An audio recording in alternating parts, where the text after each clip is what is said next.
menceritakan bahwa Sayyidina Khadijah pernah berkata kepada Rasulullah, "Atastati'u an tukhbirani bi sahibika hadha alladhi ya'tika idza ja'ak?"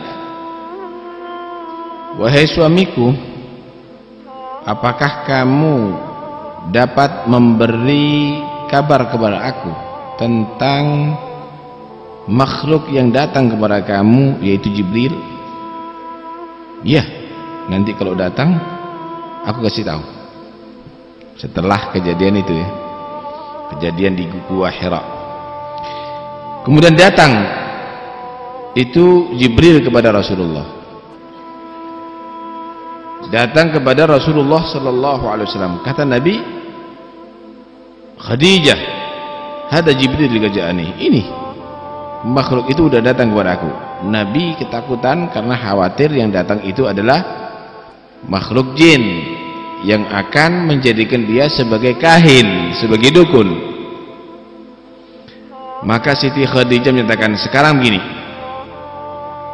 kau ikuti aku ya," kata Siti Khadijah. "Iya, kita buktikan itu adalah makhluk bukan jin.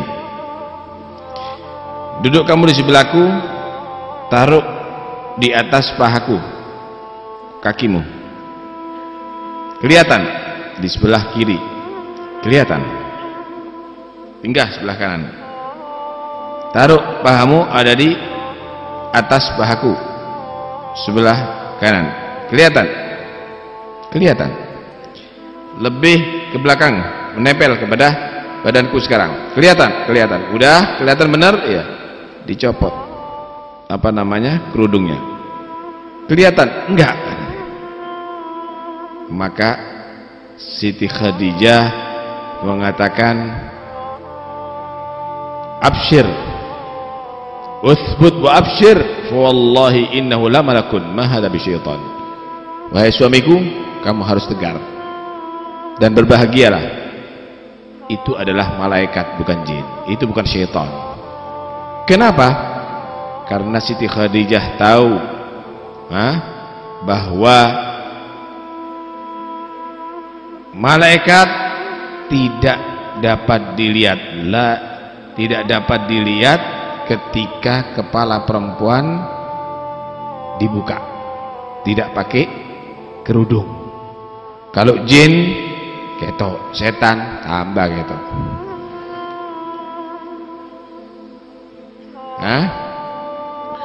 Memang Siti Khadijah ini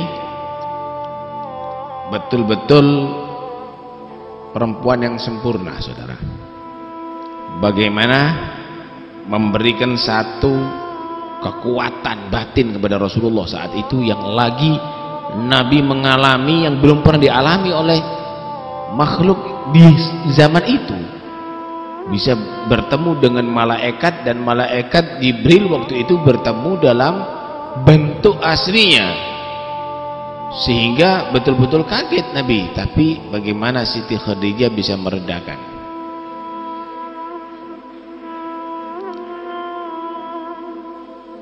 Kemudian setelah itu, setelah turun wahyu Iqra bismi rabbikal ladzi khalaq,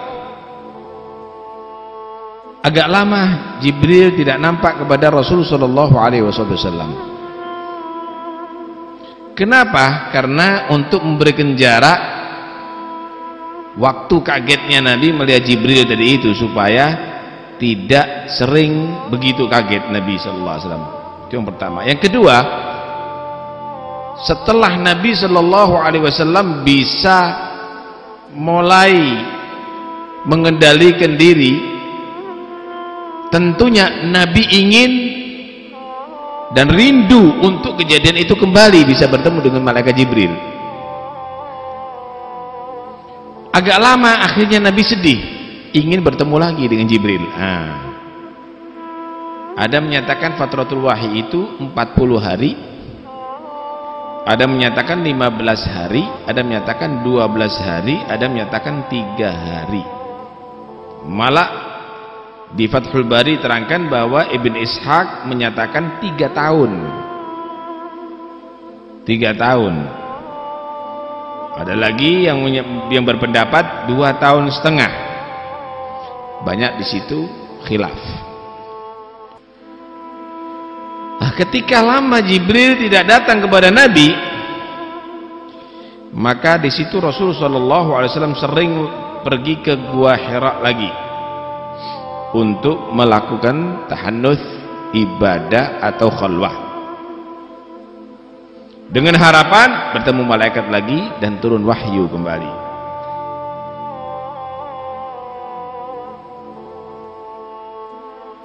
Diriwayatkan Nabi SAW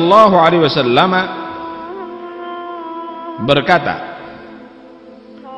jawartu bihira, aku ketika melaksanakan khalwah ada di Gua Hira, dan setelah selesai melakukan khalwah aku turun, maka aku dipanggil dari ya Muhammad, ya Muhammad gitu. Aku lihat di kanan nggak kelihatan apa-apa, kiri nggak kelihatan apa-apa, aku lihat belakang nggak kelihatan apa-apa. Maka ketika aku mengangkat kepalaku ke atas, di situ aku melihat Jibril. Aku melihat malaikat Jibril yang begitu besarnya, duduk di atas kursi, mutarabbi'an alaih, bersila antara langit dan bumi. Aku ketakutan. Kemudian aku pulang, aku katakan kepada istriku, dathiruni, fi riwayat zammiluni, kasih selimut aku. Jadi Nabi menggigil.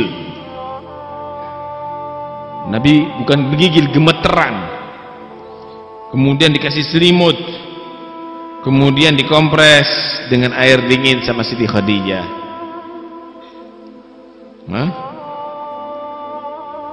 Kemudian turun lagi ayat, ya ayyuhal muddatsir, orang berselimut, gum, bangun, fa'andir, kasih peringatan orang-orang, wa rabbaka fakabbir, dan sekarang kamu saatnya untuk mengagungkan Tuhan kamu. Bangun, dilepas sama Rasulullah.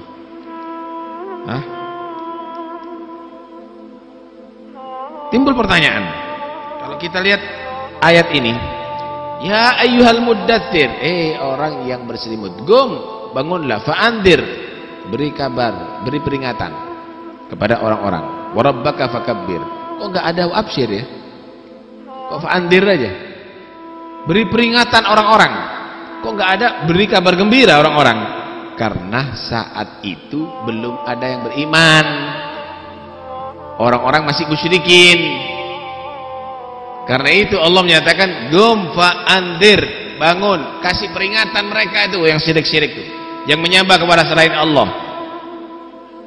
Wa rabbaka fakabbir, dan agungkan Tuhan kamu Allah Subhanahu wa ta'ala.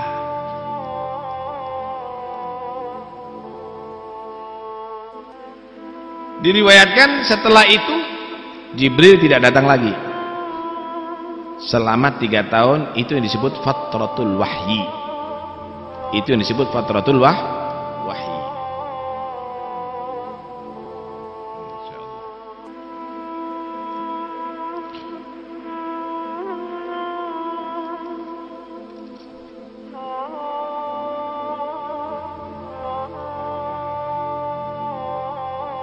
Jadi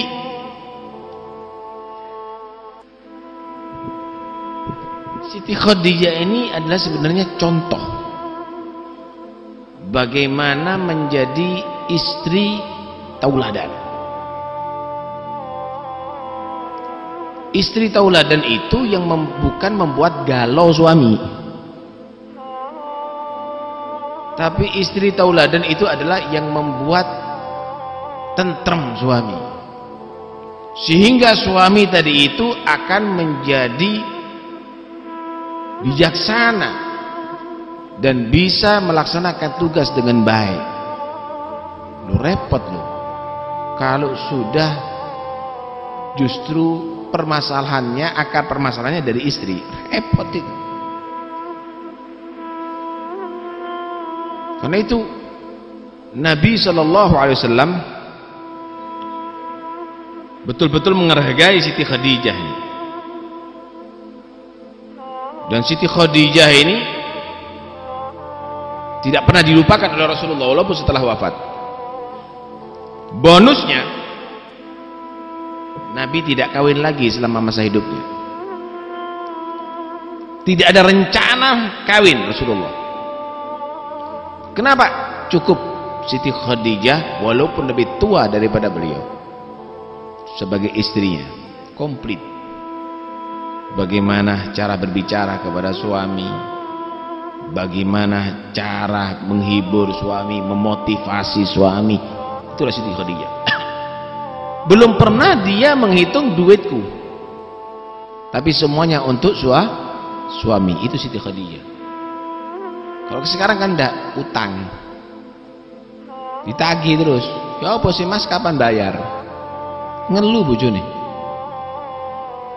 Tapi Siti Khadijah tahu ini suaminya Rasulullah perlu dana untuk dakwanya. Semuanya dikasih sama Nabi, habis saudara hartanya untuk Rasulullah SAW. Dan akhirnya turunan Nabi dari Siti Khadijah. Laki-laki anaknya Nabi selain Ibrahim dari Siti Khadijah. Begitu semua perempuan dari Siti Khadijah. Dan Nabi tidak henti-hentinya memuji Siti Khadijah. Tidak ada henti-hentinya memuji Siti Khadijah. Sampai Siti Aisyah itu istri Nabi paling muda. Nabi itu istrinya yang gadis cuma Siti Aisyah. Yang lainnya bukan gadis. Siti Aisyah ini kecil dikawin Rasulullah. Meninggal Nabi itu umurnya masih 18 tahun. Siti Aisyah 18 atau 19 tahun.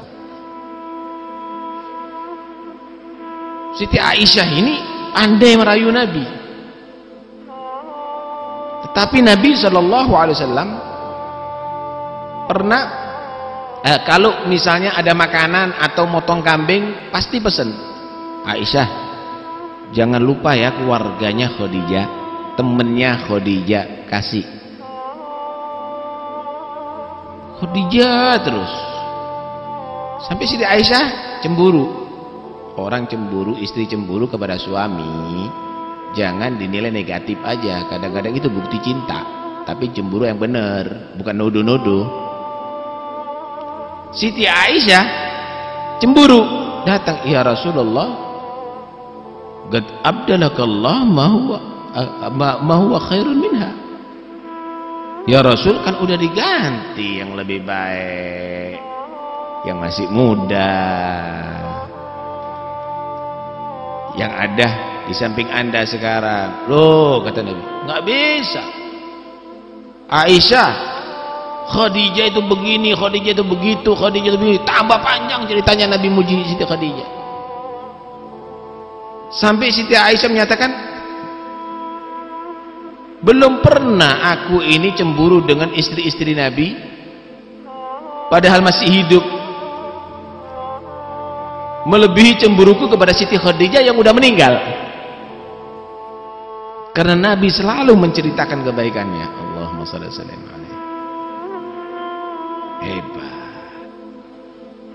Itulah suami yang baik, tidak melupakan jasa istrinya Kalau sekarang kan enggak. Tua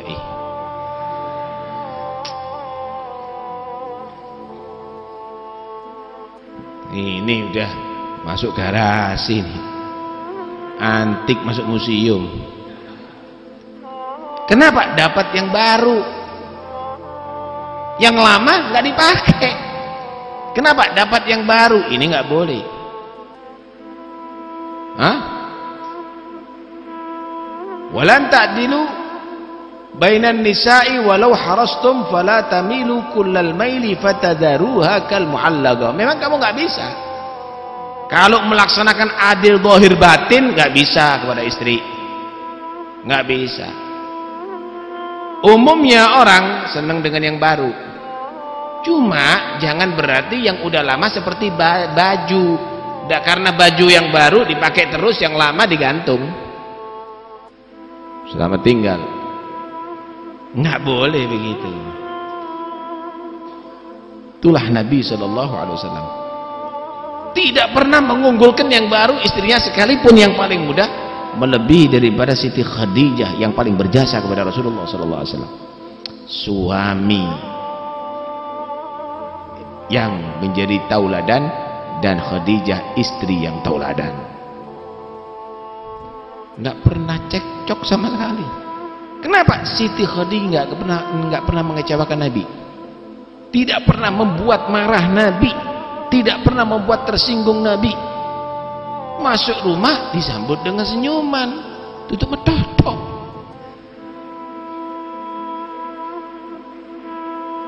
Bicaranya adalah penuh dengan kesopanan, seneng semuanya.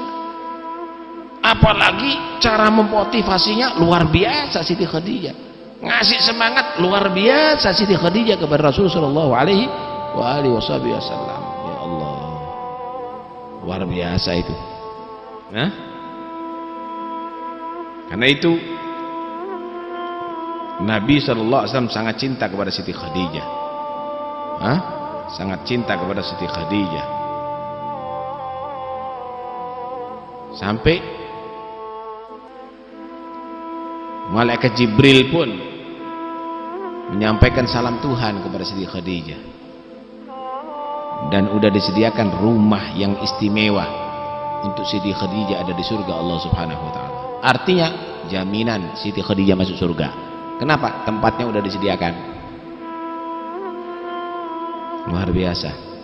Ya, mudah-mudahan ya semua putri-putri kita, istri-istri kita semuanya dijadikan yang bisa meniru Siti Khadijah.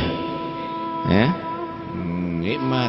Kalau rumah tangga itu istri begitu itu nikmat. Kata Nabi, baiti jannati, rumahku ini surgaku. Tahu surga nggak? Surga itu ketenangan, kenikmatan.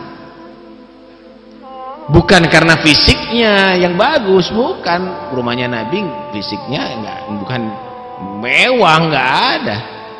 Bawahnya aja tanah rumahnya Rasulullah. Tapi kata Nabi, merasakan seperti di surga rumahnya. Kenapa? Istrinya sopan, baunya harum, istrinya baik. Masuk rumah telah ada masalah di luar begitu luar biasa, masuk rumah istri yang menghadapi dengan sopan, dengan baik, bicara dengan bagus, hilang. Masuk rumah amis, istri kok serbet lungset, baunya kayak kebik misalnya, ya langsung kepingin metu bojone. Itu ngomel. Masya Allah. Karena itu penting ya. Sebetulnya orang sekarang ini kadang-kadang mereka tadi itu menyatakan cinta kepada anak, hanya berpikir bagaimana anaknya bangga kalau dibuat persiapan acara perkawinannya yang mewah, kuadenya 12 juta. kemudian makanannya prasmanan luar biasa yang diundang orang-orang hebat,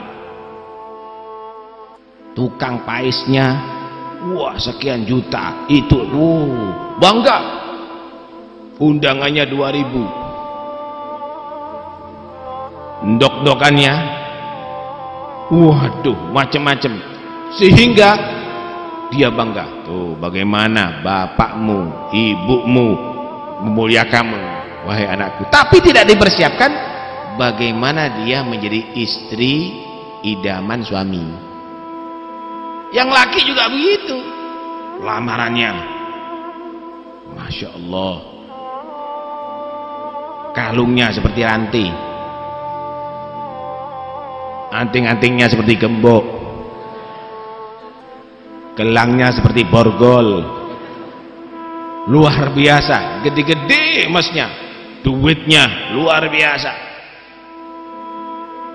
Nih bukti bahwa kita menghargai anak Anda, tapi tidak dipersiapkan anaknya untuk menjadi suami idaman istri. Wah begitu luar biasa biayanya, 2 minggu pegatan,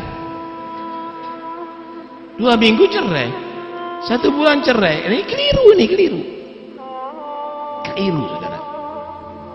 Karena itu contohlah bagaimana dalam membentuk rumah tangga Muhammad Rasulullah dan Siti Khadijah. Hebat. Siti Khadijah senang dengan Nabi bukan karena ketampanannya, tapi kejujurannya. Senang dengan Nabi karena akhlaknya.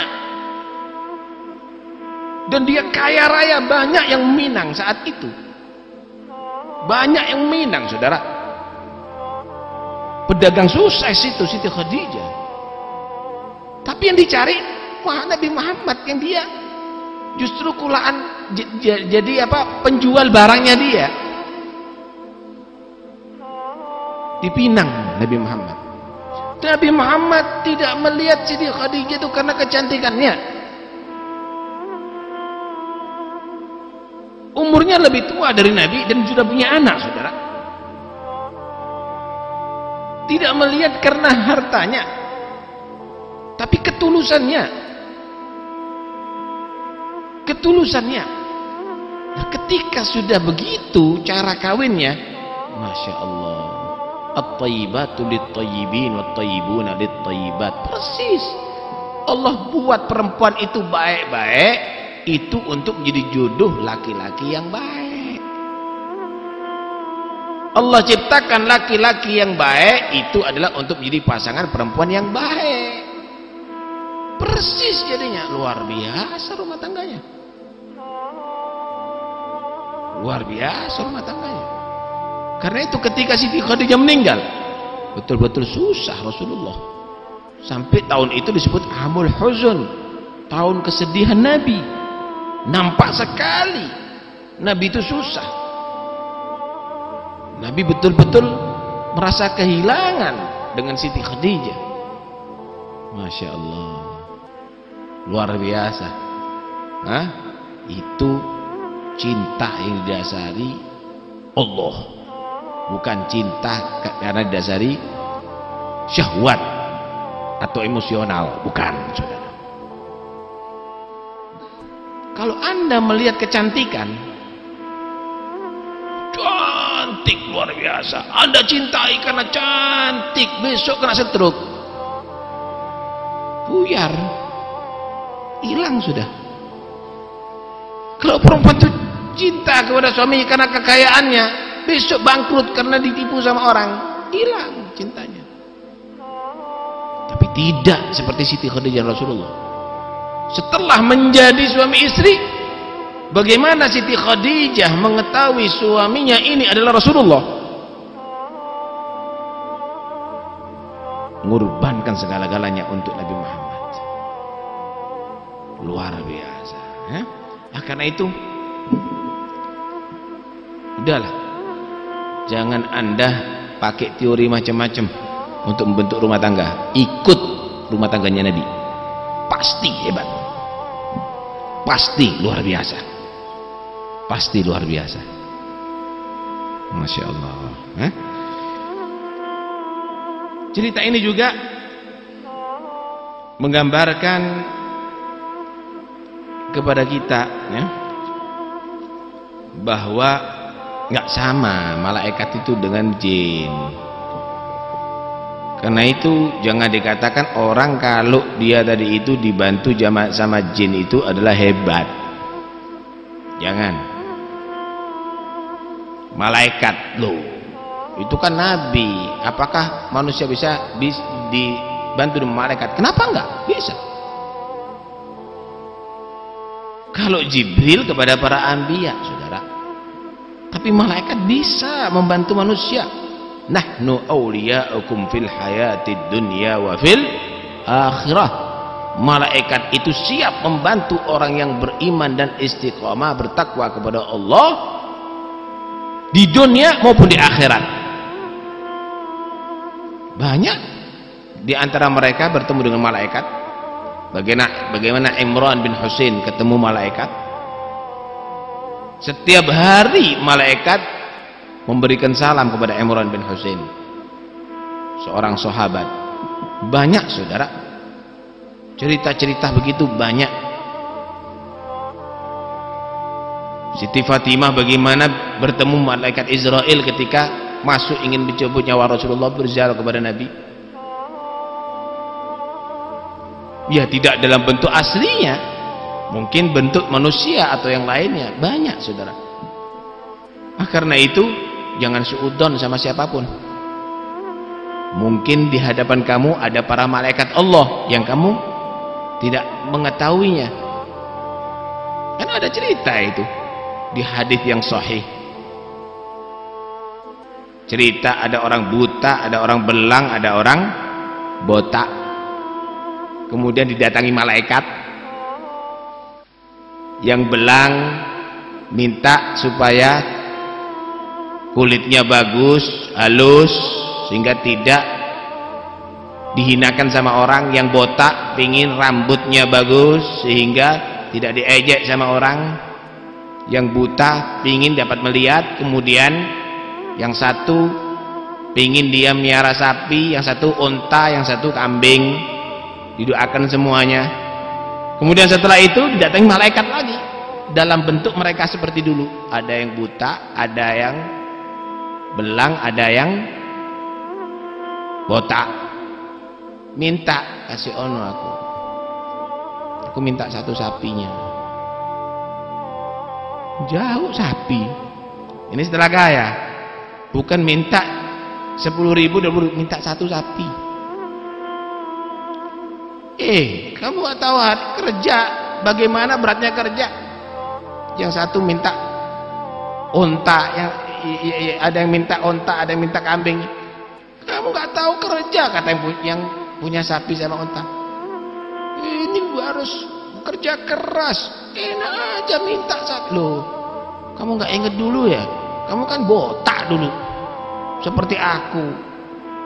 Tolong dong kasih aku, perlu dengan kamu. Kata sini, kamu gak inget dulu ya? Kamu kan belang seperti aku dulu. Tolong aku kasih. Jangan ngawur. Ini turunan kulit bagus. Ini turunan rambut bagus. Nah ini datuk saya bingsulan sampai Nabi Adam rambutnya bagus semuanya. Ana juga begitu kulitnya. Oh iya dah, kalau begitu aku mohonkan sama Allah, mudah-mudahan kamu kembali seperti kamu keadaannya. Bangkrut semuanya saudara. Piaraan hewannya mati semuanya, dirinya akhirnya kembali sakit. Yang buta, dia paham. Oh iya benar, aku pernah seperti gitu. Pilih kamu boleh ambil 1, 2, 3 semau kamu. Ini Allah kasih nikmat kepada aku, berkat ditolong, didoakan sama malaikat. Pilih semau kamu. Enggak, kata dia, saya malaikat sebenarnya, diperintahkan Allah nguji kamu. Teman kamu gagal, nggak lulus, kamu lulus, kamu berkah tambah, dia bangkrut. Jangan-jangan nanti malaikat yang nguji kita, ya enggak? Nah, ini kan bukti malaikat ketemu sama manusia.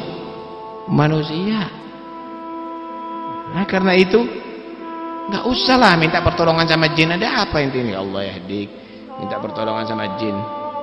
Akhirnya diajari yang enggak nanti. Disuruh percaya sama kulbunta, disuruh percaya sama keris. Ini keris ada khaddamnya.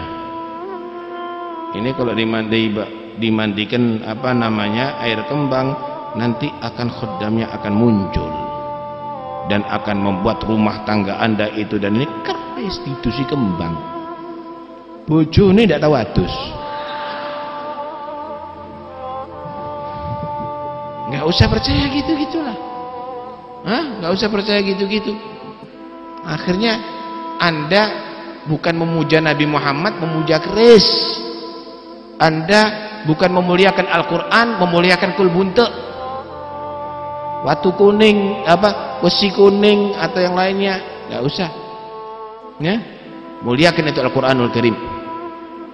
Muliakan itu zikir kamu, wirid kamu, istiqomah kamu, qiyamul kamu. Maka bukan jin nanti lagi yang akan melindungi kamu. Nahnu awliya'ukum fil hayati dunya wal akhirah. Malaikat yang akan siap membantu kamu, dunia maupun akhirat. Terakhir,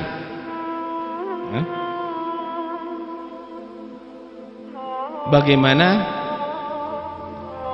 Allah subhanahu wa ta'ala dalam takdirnya membuat orang itu selalu untuk bisa rindu kepada kebaikan. Saudara, Nabi dikasih fatrah dalam wahyunya. Kenapa? Untuk memancing kerinduan.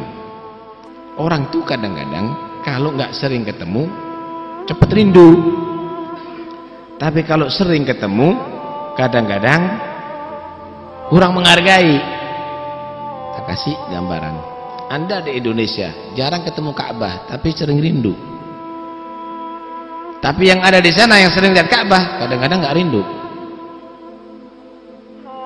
Anda ada di Indonesia jarang ziarah sama Nabi tapi sering rindu.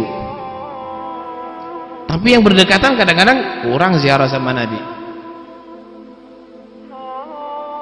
Karena itu ada satu ajaran Nabi, zur ghibban tazdad hubba. Dalam permulaan ziarah kamu jarang. Kalau ziarah yang jarang-jarang aja kamu, supaya tambah cinta, nggak ngenteng no. Tapi kalau memang tahu kamu kemuliaan, kamu tidak pernah bosan. Kamu tidak pernah bosan.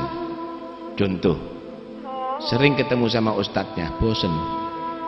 Kalau sudah libur senengnya setengah mati, alhamdulillah. Kenapa? Nggak ketemu lagi sama ustadz.